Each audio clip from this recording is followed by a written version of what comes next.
Hindi sumasang-ayon ng isang abogado at aktivista ng karapatang pantao ang pagpapalibing kay Chief Presidential Legal Counsel Juan Ponce Enrile na namatay noong Nobyembre 13 sa libingan ng mga bayani. Ikinatuwiran ni Atty. Nery Colmenares na hindi dapat ilibing ang yumaong si Enrile dahil hindi siya isang mabuting pamarisan para sa mga kabataan. Ito ay dahil si Enrile ay isa sa mga umakda ng martial law kung saan libo-libo ang pinatay, pinahirapan at nagdusa noong panahong iyon sa ilalim ng pamumuno ng yumaong si Marcos Sr. Naging biktima nga rin si Colmenares sa edad ng 16 sa hindi makaturungang hakbang dahil sina Enrile at Marcos Sr. mismo ang pumirma sa warrant of arrest laban kay Colmenares. Aniya na pinaaresto ito dahil sa panawagan ng kanyang sinasakupang grupo na Student Catholic Actions na ibalik ang Student Council at school paper matapos itong ipagbawal noong panahon ng martial law. Ipinunto rin ni Colmenares ang isa sa mga dahilan kung bakit hindi dapat ilibing sa libingan ng mga bayani ang dating opisyal dahil nakulong ito sa kaugnay sa pork barrel scam at pinalaya lamang dahil sa humanitarian grounds.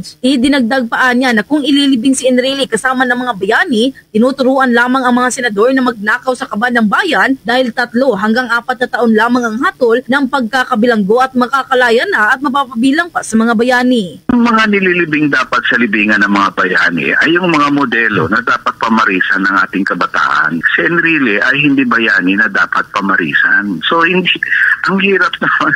Ang author, isa sa author ng martial law. Libo-libo ang pumatay, libo-libo ang na-torture, na-aresto, di ba? Ako at that time ng martial law, bata pa ako, naging member lang akong Student Catholic Action at nagdidemand lang kami na ibalik ang Student Council at school paper kasi banned yan nung panahon ng martial law. Pinahuli kami. Si Enrile ang pumirma. Mula rito sa lungsod Lawigan ng Cebu, Bombo Jonah Cañete. This is Bombo Radio Philippines, the #1 and most trusted source of news and information. Basta Radio, Bombo!